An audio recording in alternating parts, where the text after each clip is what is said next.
di sebuah desa kecil bernama Jati Ngarang, yang terletak di kaki bukit dan diapit ladang, serta rerimbunan pohon bambu, tinggal seorang pria parubaya bernama Karno. Setiap malam, tak peduli hujan atau angin, ia mendorong gerobak nasi gorengnya berkeliling kampung, menawarkan dagangan yang ia buat dengan sepenuh hati.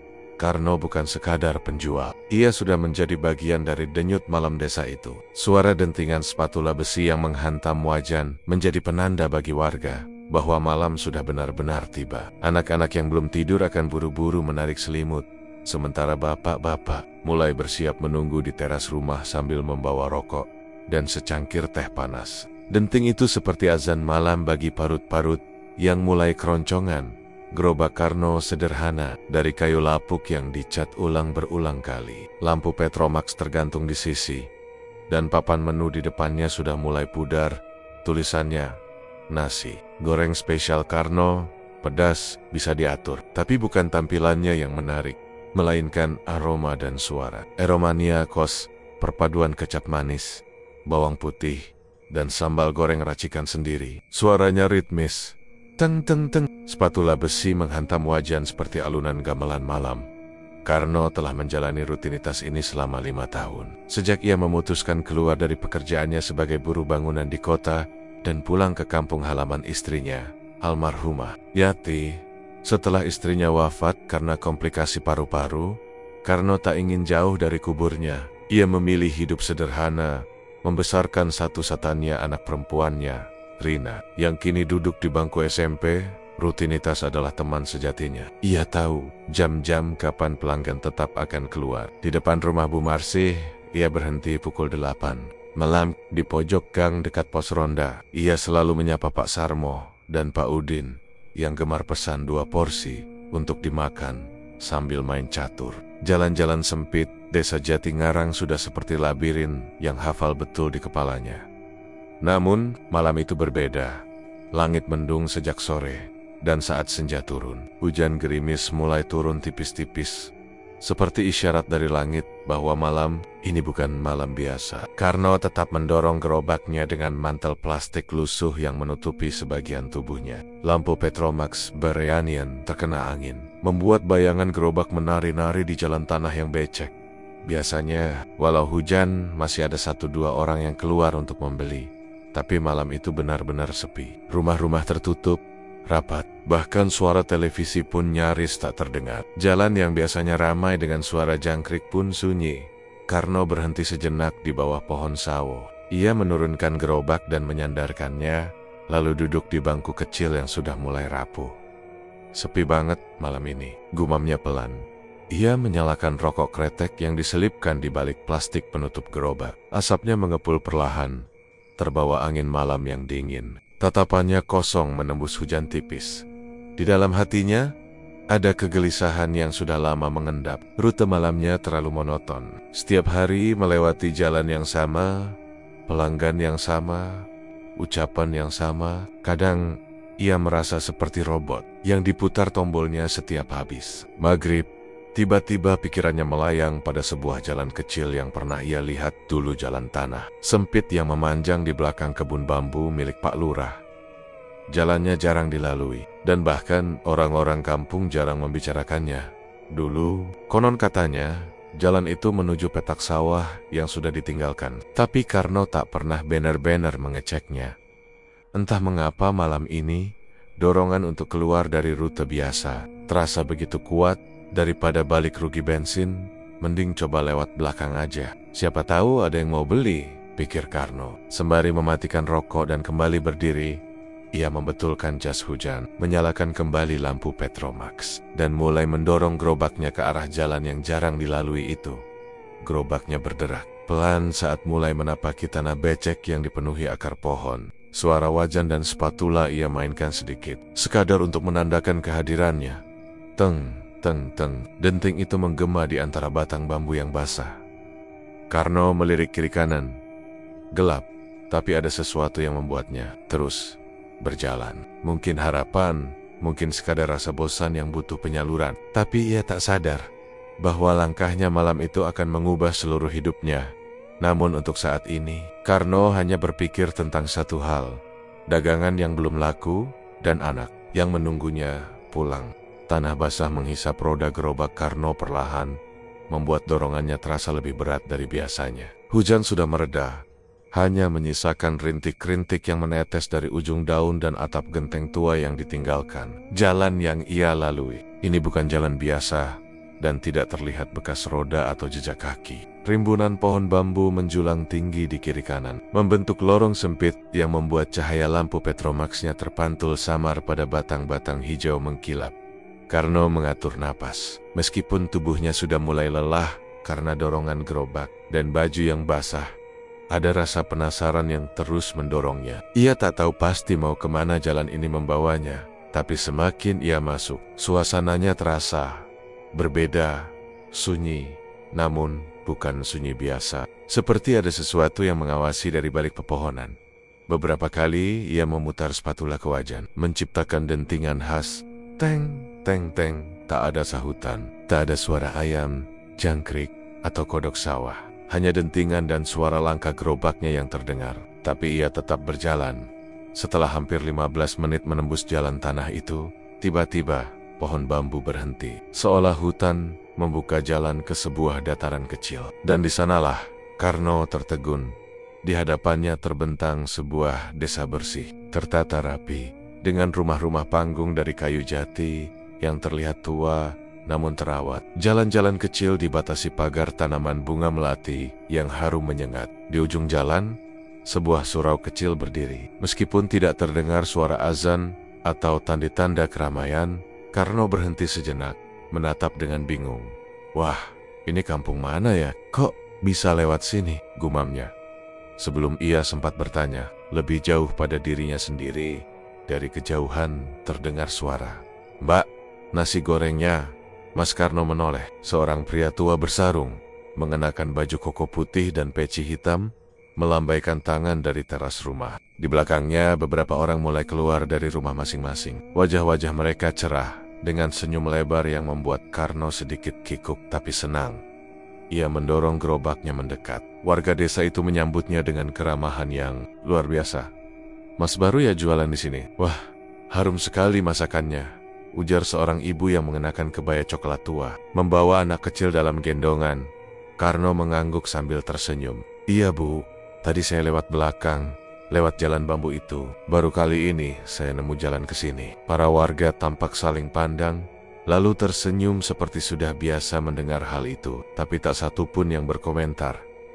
Dalam sekejap, Karno dikerubungi pembeli. Ada yang minta pedas, ada yang minta pakai telur dadar, ada pula yang hanya minta digoreng tanpa kecap. Karno tak sempat berpikir. Tangannya bergerak cepat, matanya fokus, dan hidungnya menikmati aroma masakannya sendiri yang bergulung di antara kabut tipis. Suasana berubah menjadi riuh. Anak-anak kecil tertawa sambil menunggu giliran. Orang dewasa duduk bersila di bel-bel bambu, ngobrol sambil menyeruput teh hangat. Karno sempat melirik jam tangan, sudah hampir pukul 9 malam. Tapi ia merasa baru 5 menit berjualan. Anehnya, tak ada satupun dari mereka yang tampak membawa ponsel. Tak ada bunyi dering, notifikasi, atau lampu layar. Semua seperti hidup dalam dunia yang lebih tenang, lebih lambat, dan lebih sunyi. Karno sempat bertanya pada salah satu pembeli, seorang pemuda bertubuh tinggi dengan pakaian tradisional. Maaf, Mas, ini kampung apa ya namanya? Pemuda itu tersenyum ramah. Orang sini menyebutnya Kampung Tapak Lingsir, Mas. Tapi nggak semua orang bisa sampai ke sini. Mas beruntung malam ini lewat jalur yang pas. Loh, jalur yang pas maksudnya? Kadang jalannya terbuka, kadang tidak. Jawabnya sambil menunduk, lalu tertawa kecil. Yang penting, nasi gorengnya enak banget, Mas. Karno hanya bisa mengangguk pelan. Rasa senangnya karena dagangan habis mendadak bercampur dengan rasa heran yang tidak bisa dijelaskan. Tapi ia tak mau terlalu berpikir. Malam itu ia membawa pulang gerobak kosong dan kantong yang lebih berat dari biasanya. Sebelum meninggalkan desa, beberapa warga melambaikan tangan. Kapan-kapan kesini lagi? Ya mas, besok malam kesini lagi, kami tunggu. Karno mengangguk sambil tersenyum. Insya Allah, kalau jalannya masih bisa dilewati. Dan dengan langkah yang sedikit ringan karena bahagia, tapi juga dibebani tanda tanya, Karno mendorong kembali gerobaknya ke arah jalan tanah. Ia menoleh sekali ke belakang. Desa itu sunyi kembali. Tak ada suara, tak ada bayangan. Hanya kabut tipis yang mulai turun, menyelimuti jalan di antara hutan bambu. Sejak malam hujan itu, Karno tak pernah lagi melewatkan satu malam pun tanpa menyusuri jalan tanah di balik hutan bambu menuju kampung Tapak Lingsir. Entah mengapa, jalannya selalu terbuka. Padahal sebelumnya, jalan itu seperti tak pernah ada. Kini, hampir setiap malam setelah melewati rute biasa yang sepi, ia akan mendorong gerobaknya menuju desa yang aneh. Tapi, menguntungkan itu, sejak berjualan di sana, penghasilannya naik 2 kali lipat. Nasi, telur, dan bahan-bahan lain yang biasa ia bawa untuk 2 malam, kini ludes hanya dalam waktu 1 jam. Warganya tampak selalu lapar dan selalu antusias menyambut dentingan khas wajan Karno. Bahkan beberapa kali, mereka sudah menunggu di ujung jalan tanah, menyambutnya seperti tamu penting. Namun, seiring waktu, rasa senang itu mulai digerogoti. Kegelisahan yang tumbuh pelen-pelen dalam benak Karno. Suatu malam, saat menunggu mie goreng di wajan matang, Karno menatap sekeliling. Ia menyadari desa itu terlalu tenang. Tidak ada suara jangkrik, tidak ada gonggongan anjing, bahkan tidak ada suara azan. Di desa Jatingarang, suara azan selalu menjadi penanda waktu maghrib, isya, subuh. Tapi di sini, waktu seakan beku. Ia tak pernah melihat orang salat, tak ada surau terbuka. Dan menara kecil yang ia lihat di malam pertama, tampak seperti tak pernah dipakai. Lebih dari itu, ia tak pernah melihat anak-anak bermain. Warga yang datang membeli nasi goreng semua orang dewasa. Kebanyakan berusia antara 30 hingga 60. Yang lebih muda, seolah tak ada. Anak kecil yang dulu ia lihat digendong wanita berkebaya pun tak pernah terlihat lagi. Suatu malam, Karno sengaja duduk lebih lama di ujung desa, menunggu pembeli sambil menyesap teh hangat pemberian salah satu warga. Ia menatap gelap malam yang tak berangin, lalu mengutarakan pertanyaan yang sudah lama mengendap. "Pak, maaf, ini kok saya jarang lihat anak-anak di kampung sini ya?" Tanyanya pelan pada Pak Purwadi, pria berkumis lebat yang biasa membeli 2 bungkus nasi goreng pedas. "Pak," Purwadi sempat menoleh, tersenyum, tapi tidak langsung menjawab. Ia menyeruput tehnya pelan, lalu berkata, "Di sini, anak-anak tidak keluar malam, Mas. Sudah biasa begitu." Karno mengangguk kecil, meski hatinya berkata lain. Bahkan di desa terpencil, pasti tetap terdengar tawa atau jeritan anak bermain petak umpet malam. Tapi di sini, tidak ada. Setiap rumah yang ia lewati terlihat terlalu bersih dan terlalu sunyi. Tidak ada suara radio, tidak ada obrolan keras, tidak ada suara motor. Bahkan lampu-lampu rumah semuanya menggunakan pelita, bukan lampu listrik. Warga pun tak pernah membicarakan berita, televisi, atau handphone. Ketika Karno pernah menyebut harga minyak goreng yang naik di pasar, mereka hanya tersenyum dan berkata, "Oh ya, begitu ya." Mereka sopan, sangat sopan, terlalu sopan, selalu menyapa, selalu tersenyum, selalu menunduk sedikit setiap kali lewat. Tapi tatapan mata mereka kosong, seperti senyum yang diukir. Bukan karena senang, tapi karena harus. Malam demi malam, Karno menyimpan banyak tanya, tapi ia memilih diam. Ia tak ingin merusak ladang rezeki yang sudah ia temukan. Dalam hatinya ia berkata, "Selama mereka enggak macam-macam, ya saya jualan aja, cari makan buat Rina." Namun, tubuhnya mulai merespon kegelisahan itu. Setiap pulang dari desa Tapak Lingsir, Karno merasa tubuhnya berat, seperti membawa beban yang tidak terlihat. Beberapa malam, ia bermimpi aneh seperti berada di tempat yang sunyi, berdiri sendiri di tengah rumah-rumah kosong, dengan suara sendok jatuh berkali-kali di kejauhan. Pernah, suatu malam, ia mencoba tidak datang ke Tapak Lingsir, hanya berjualan di rute biasa di Jatingarang. Tapi tak ada pembeli.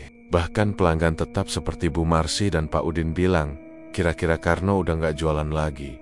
Ia bingung. "Loh, saya jualan tiap malam kok, Bu." Bu Marsi hanya tersenyum kaku. "Mungkin sampean jualan di tempat lain ya.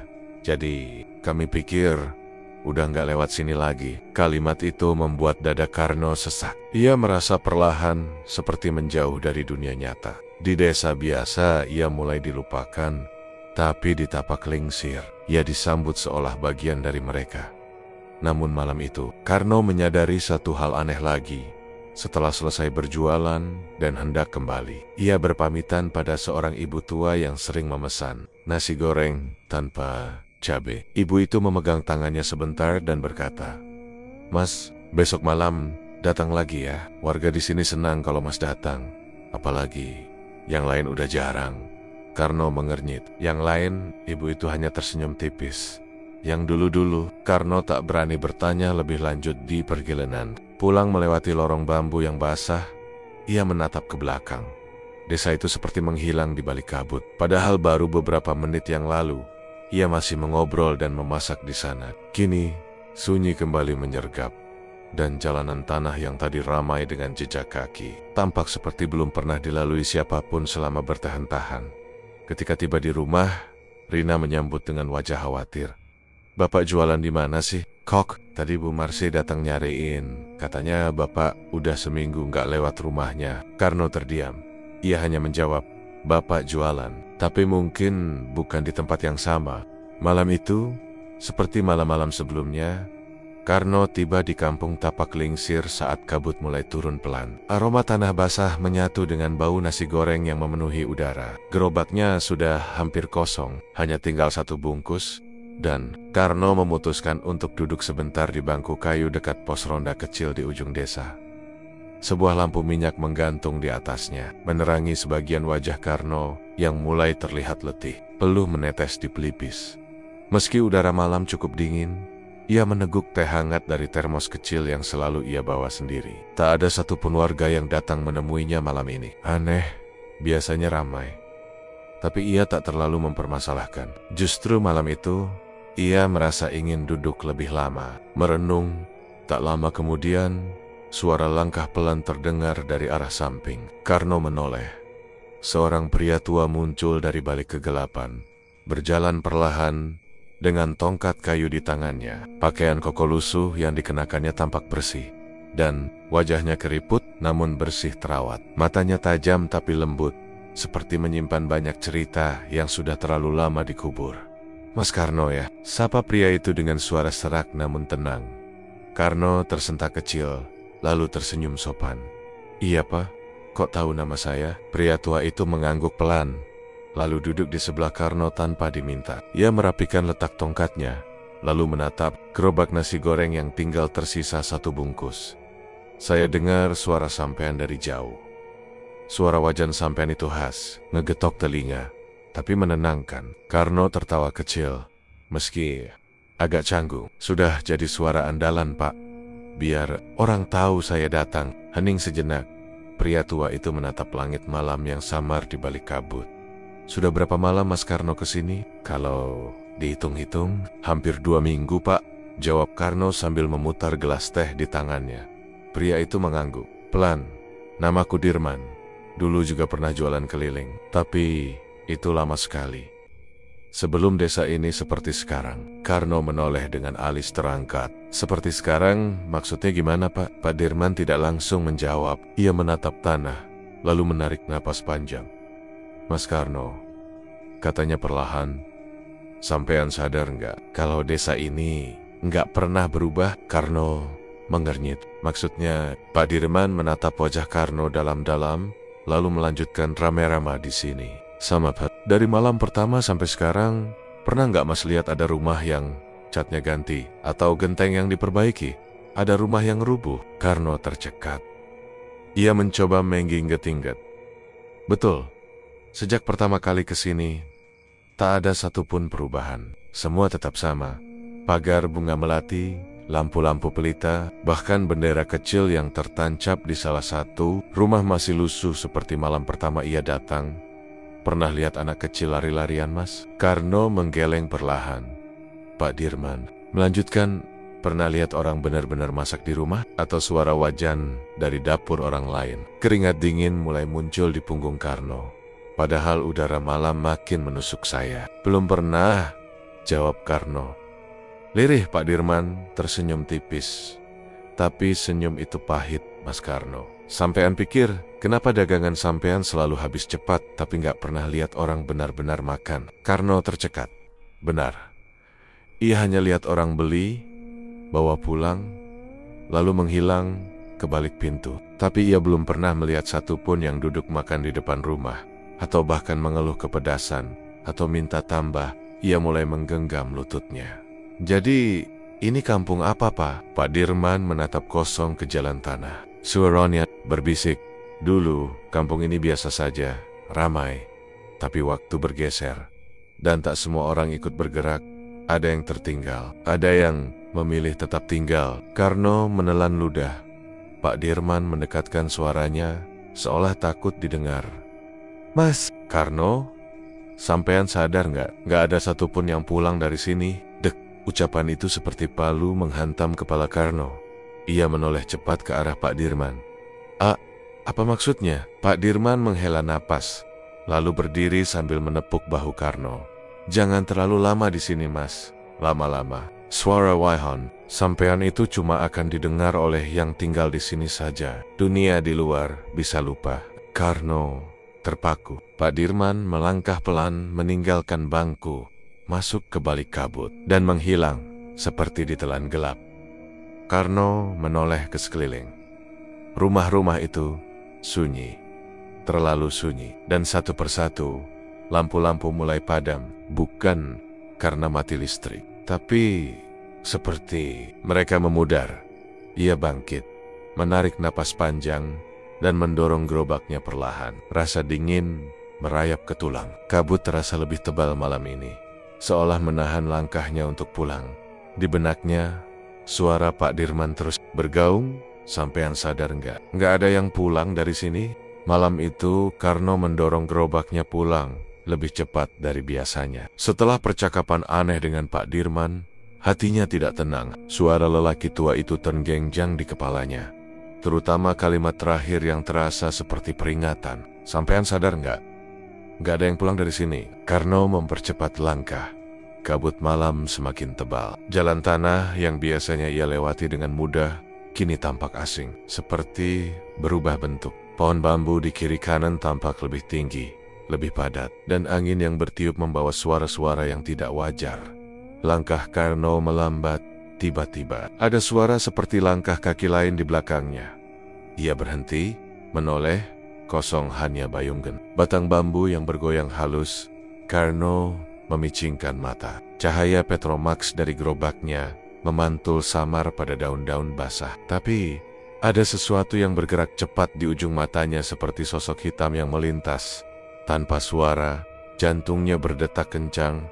Tenang, Karno. Jangan takut. Ini cuma jalan yang biasa. Ia membatin, berusaha meyakinkan diri sendiri. Tapi semakin dalam ia melangkah, semakin terasa bahwa ia sedang diawasi. Suara daun terinjak, bisikan lirih, dan embusan angin yang mengandung bau kemenyan samar-samar membuat bulu kuduknya berdiri. Ia mempercepat dorongan gerobaknya, tapi jalannya terasa berputar-putar. Setiap kali ia melewati tikungan, pemandangannya sama. 3 pohon bambu melengkung seperti gerbang, dan batu besar di sebelah kiri jalan. Karno mulai panik. Tadi nggak lewat sini lagi, kok ini terus, gumamnya. Ia berhenti. Napasnya berat, gerobaknya ia hentikan, lalu ia duduk di tanah becek, menunduk, mencoba menenangkan diri. Tapi, tiba-tiba, suara tawa lirih terdengar dari balik pohon Karno. Sontak berdiri. Siapa? Tak ada jawaban. Tapi suara itu diikuti suara lain. Suara wajan dipukul, menyerupai dentingan khas yang biasa ia buat. Hanya saja, lebih lambat dan lebih berat. Teng, Karno membeku. Ia menoleh ke gerobaknya. Wayunyannya diam, tidak bergerak, dingin menjalari punggungnya. Ia tak menunggu lebih lama, didorong oleh rasa takut yang menyesakkan. Ia mendorong gerobaknya sembarangan, tak lagi memedulikan jalan mana yang ia pilih, asalkan bisa keluar dari lorong bambu ini. Setelah berlari dengan gerobaknya sekitar 15 menit, akhirnya pepohonan mulai merenggang. Jalan tanah berubah menjadi batu kecil. Karno melihat lampu rumah yang familiar, lampu kuning yang selalu menyala di depan rumah Bu Marsih, Desa Jatingarang. Ia tiba, tapi ada yang aneh. Rumah-rumah yang biasanya terang saat ia lewat malam hari, kini tampak sepi dan gelap. Beberapa rumah memasang bendera kuning kecil di depan pagar. Ada kursi plastik berjejer di depan musala. Karno memicingkan mata. Ada orang meninggal? Pikirnya. Tapi siapa? Ia mendorong gerobaknya perlahan ke gang rumahnya. Sampai di depan rumah, lampu teras menyala, dan suara azan Isya terdengar dari kejauhan. Akhirnya suara azan yang sudah lama tak ia dengar. Begitu, Karno hendak masuk ke halaman rumah. Pintu rumahnya terbuka. "Bapak!" teriak Rina, anak perempuannya, dari ambang pintu dengan mata membelalak. Wajah gadis itu pucat dan tubuhnya gemetar. Ia tampak lebih kurus dari terakhir Karno lihat. Air matanya langsung menetes. "Bapak kemana aja?" Karno bingung. "Loh, Bapak kan cuma jualan." Tiba-tiba dari dalam rumah muncul Bu Marsi dan Pak Udin, tetangga dekat yang selama ini jadi pelanggan setia. Wajah mereka pun tak kalah kaget. "Karno, ya Allah, Karno, ini beneran kamu?" ujar Bu Marsi sambil memegangi dada. Pak Udin maju dengan ragu, menatap wajah Karno dalam-dalam. "Kami pikir kamu udah gak ada." "No." Karno semakin bingung. "Apa maksud kalian?" "Aku tiap malam jualan, cuma beda rute." Rina menangis keras, memeluk ayahnya erat. "Bapak hilang seminggu, gak pulang-pulang. HP gak aktif, semua orang udah nyari. Polisi juga udah keliling." Karno mematung. "Apa? Seminggu?" "Iya," teriak Rina. "Tadi pagi tahlilan ke-7 udah selesai. Semua orang udah pasrah." Karno terduduk. Dadanya sesak. Waktu terasa berjalan berbeda. Ia merasa baru beberapa malam jualan ke kampung seberang. Tapi di dunia nyata, ia hilang selama seminggu penuh. Pak Udin mendekat. "No, kamu kemana aja? Kami nemu gerobakmu seminggu lalu. Kosong, tapi masih panas. Ditinggal di pinggir hutan bambu. Kami pikir kamu kenapa-kenapa." Karno menoleh ke gerobaknya sendiri. Betul, itu gerobak yang sama, tapi kini terlihat berbeda. Ada jejak lumpur hitam yang bukan dari jalan biasa. Ada bekas tangan kecil di kaca lampu Petromax, padahal tak pernah ia bersihkan sejak hari pertama ia beli. Ia mulai sadar, apa yang ia alami bukan sekadar salah jalan. Ia masuk ke tempat lain, tempat yang tidak dipeta, tidak di waktu yang sama, tidak di dunia yang sama. Dan kini, meski ia kembali, Karno tahu, ada sesuatu yang belum sepenuhnya ikut kembali bersamanya. Sudah 3 hari sejak Karno kembali ke rumahnya di Jatingarang, tapi segala sesuatunya terasa seperti bukan miliknya lagi. Rina masih belum bisa sepenuhnya menerima kenyataan bahwa ayahnya yang dikira telah meninggal tiba-tiba kembali dalam keadaan sehat, seperti tidak pernah pergi sama sekali. Di kampung, meski orang-orang menyambutnya dengan ramah dan syukur, mata mereka tetap menyimpan kecurigaan. Ada yang berbisik saat Karno lewat, Eda yang dayem-dayem membaca doa di balik pintu. Bahkan Bu Marsi, yang dulu selalu memesan 2 porsi nasi goreng tiap malam, sekarang hanya tersenyum kaku jika berpapasan. Karno tahu, ia bukan orang yang sama di mata mereka. Bapak ini siapa sebenarnya? Itu kalimat yang pernah Rina ucapkan saat Karno terbangun dari tidur malam pertama setelah kembali. Wajah gadis itu pucat saat melihat ayahnya berdiri mematung di tengah ruang tamu, menatap dinding kosong seperti orang linglung. Padahal Karno sendiri tidak ingat kenapa ia bisa berdiri di situ. Malam-malam berikutnya, tidur Karno selalu diselingi mimpi-mimpi yang tidak terasa seperti mimpi, tapi seperti perjalanan kembali ke kampung tapak lingsir. Dalam mimpinya, ia selalu berjalan menyusuri hutan bambu yang sunyi, melewati jalan tanah yang sama, dan sampai di depan rumah panggung yang dikenalnya betul. Warga kampung menyambutnya dengan senyuman yang tak pernah berubah, senyuman yang sama dengan malam mulam pertama ia berjualan di sana. Tapi yang membuat dadanya sesak adalah satu hal. "Kami kangen suara wajan sampean, Mas Karno." Itu Pak Dirman muncul dari kegelapan mimpi. Setiap malam, Karno selalu terbangun dengan napas memburu, keringat dingin membasahi leher dan punggungnya. Tapi anehnya, ia tidak takut. Ada bagian dari dirinya yang justru merasa rindu. Ia mencoba menata, kembali hidup di Jatingarang. 2 malam bercerit-cerit, ia keluar membawa gerobaknya, berkeliling seperti dulu. Tapi kampung itu kini tak seperti dulu lagi. Ia melewati rame-rama yang dulu langganannya, tapi pintu tertutup rapat. Orang-orang hanya mengintip dari balik jendela. Ada yang pura-pura tidak melihat, ada yang buru-buru mematikan lampu. Hingga akhirnya, Karno berhenti di pertigaan dekat kebun pisang, tempat biasanya paling laris. Ia bunyikan spatulanya, teng, teng, sunyi. Tak ada yang keluar, tak ada anak-anak yang mengejar sambil membawa uang receh. Bahkan suara anjing pun tidak terdengar. Karno diam beberapa saat, lalu mendorong gerobaknya pelan, menuju arah yang sudah tak asing baginya. Melewati tanah becek yang mulai kering, menyusuri jalan bambu yang sebelumnya seperti tidak nyata, dan kini terasa seperti rumah kedua. Ia bahkan tidak merasa takut lagi saat masuk ke lorong sunyi itu. Cuma sebentar, katanya cuma mau jualan. Tapi begitu sampai di batas hutan, kampung itu sudah menanti. Lampu-lampu pelita menyala redup di setiap rumah.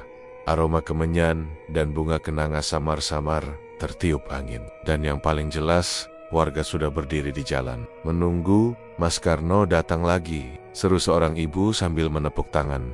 Pak Purwadi melambaikan tangan dari depan rumahnya. Akhirnya kita bisa makan enak malam ini. Gerobak Karno langsung dikerumuni, tanpa sempat berpikir lebih dalam. Tangannya bergerak otomatis, mencampur nasi, telur, kecap dan sambal. Suara spatula mulai berdentang, dan rasa khawatir yang tadi sempat muncul menghilang. Di sini, ia masih dibutuhkan. Di sini, ia masih diingat. 1 jam berlalu, gerobaknya kosong, perutnya lapar. Tapi hatinya, entah bagaimana, terasa tenang. Ia duduk sebentar di bangku kayu, menyeruput teh hangat yang tiba-tiba sudah tersedia di meja kecil samping gerobaknya. Ia tidak tahu siapa yang menaruhnya, tapi ia minum juga dari keyohan. Pak Dirman muncul, berjalan pelan seperti malam itu. Ia tidak langsung duduk, hanya berdiri, memandangi Karno. Masih belum yakin ya? Tanyanya pelan. Karno tidak menjawab. Ia hanya menunduk, menatap telapak tangannya yang hitam oleh arang dan minyak. Dunia Mas Karno sudah tidak sama. Di sana, mereka lihat sampean seperti hantu. Di sini, sampean seperti keluarga. Ucap Pak Dirman lagi. Suaranya tenang seperti angin malam. Karno akhirnya berkata, "Tapi saya punya anak, Pak. Dia masih butuh saya." Pak Dirman mengangguk pelan. "Dan anak sampean akan hidup. Tapi sampean sudah setengah langkah ke sini." Karno memejamkan mata. Setengah langkah. Ya, itulah perasaannya sekarang. Ia hidup, tapi tidak sepenuhnya hidup. Ia ada, tapi tidak sepenuhnya kembali. Ia berdiri, mendorong gerobaknya perlahan ke ujung jalan kampung. Warga melambai, tersenyum, beberapa mengucap sampai besok ya Mas. Sesampainya di lorong bambu, Karno menoleh sebentar. Kampung itu perlahan memudar, tapi tidak sepenuhnya menghilang. Masih ada cahaya kecil yang menyala, seperti lilin yang tak pernah padam.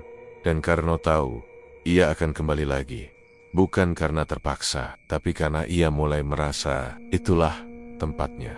Pagi itu, embun turun tebal di desa Jatingarang. Kabut belum sepenuhnya mengangkat diri dari rerumputan dan pucuk-pucuk atap. Tapi satu hal terasa berbeda.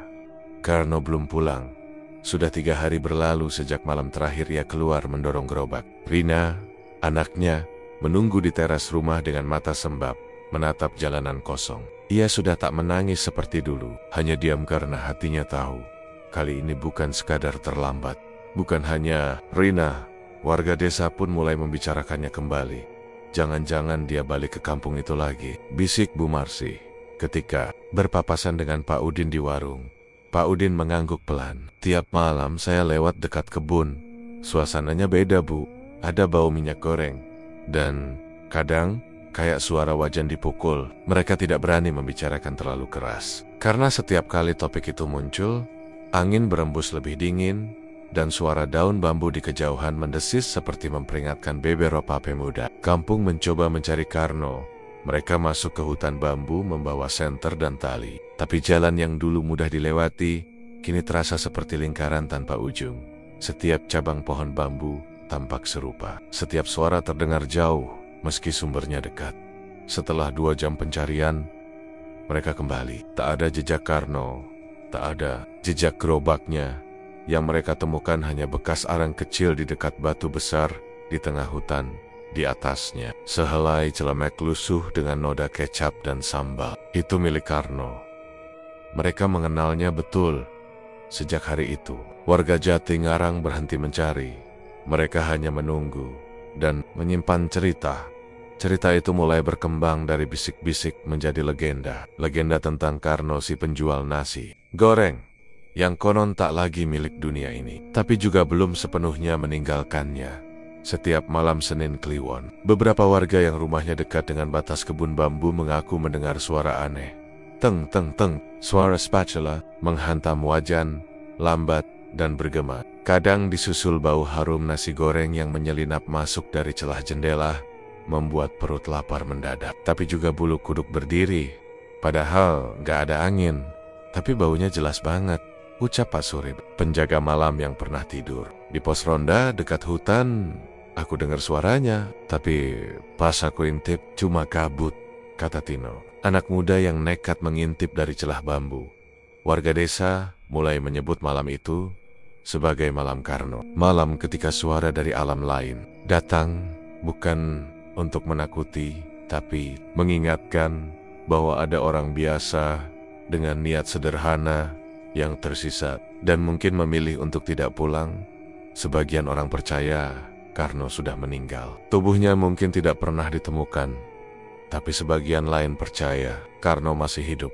Hanya saja tidak di dunia ini. Ia berada di antara, dalam ruang yang tak bisa dipetakan, di kampung yang tidak tercatat Rina, yang kini sudah mulai bekerja di warung makan kecil di kota, kadang masih pulang ke Jatingarang saat hari libur. Dan setiap Senin Kliwon, ia memasang sepotong nasi goreng dan teh hangat di depan pintu, lalu duduk diam.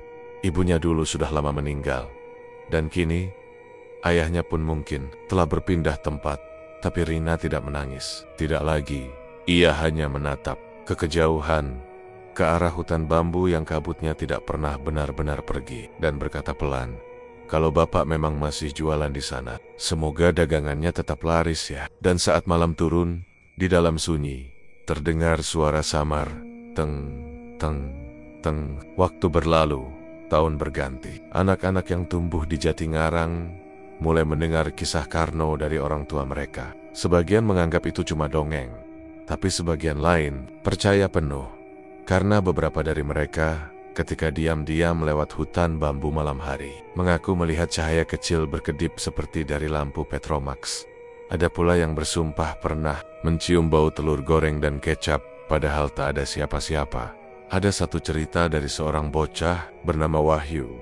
Ia tersesat di kebun saat malam, dan saat menangis ketakutan, tiba-tiba ada pria tua yang datang, memberinya sebungkus nasi goreng, lalu mengantar sampai ke jalan. Aku gak kenal siapa dia, tapi suaranya ramah, dan dia bilang namanya Karno. Semua yang mendengar cerita itu terdiam. Wahyu menunjuk arah bambu dan berkata, bapak itu bilang dia jualan di kampung lain, tapi cuma bisa buka kalau malam sunyi dan orang-orang gak cari dia. Sejak saat itu, ibu-ibu melarang anak-anak keluar saat malam Senin Kliwon. Tapi bukan karena takut, karena mereka tahu ada dunia lain yang masih mendengar suara dandang, Karno. Dan Karno, entah ia masih mengingat Jatingarang atau tidak, tapi di antara kabut, di antara jalan tanah dan pohon bambu, ia masih berdiri dengan gerobak dan spatulanya, tersenyum, menyambut warga kampung yang tak pernah berubah.